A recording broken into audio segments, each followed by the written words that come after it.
নেপালের ভয়াবহ flash flood ও পাহাড়ি ঢলে বিপর্যস্ত দেশটির আতঙ্ক এবার ছড়িয়ে পড়েছে প্রতিবেশী ভারতেও। নেপালের রসুয়া জেলার আকস্মিক বন্যার পর ভারতের বিহার জুড়ে জারি করা হয়েছে হাই অ্যালার্ট।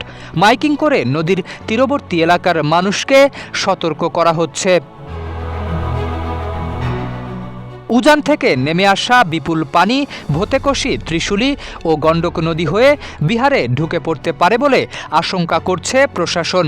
এরই মধ্যে স্থানীয় সময় বুধবার রাত 11:30টার দিকে নেপাল থেকে পানি প্রবেশ করেছে বিহারের গণ্ডক নদীতে।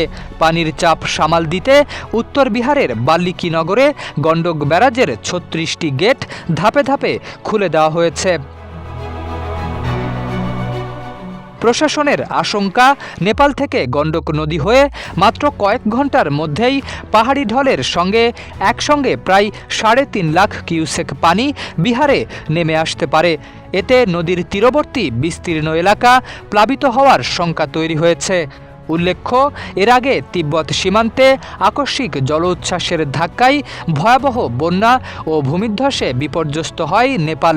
উজান থেকে নেমে আসা অস্বাভাবিক পানির তোড়ে দেশটির 3টি জেলায় এখন পর্যন্ত অন্তত 160 জনের প্রাণহানির খবর পাওয়া গেছে। বহু মানুষ এখনও নিখোঁজ। মুহূর্তের সেই দুর্যোগের পানি এবার সীমান্ত পেরিয়ে বিহারে নতুন বিপদের শঙ্কা তৈরি করেছে।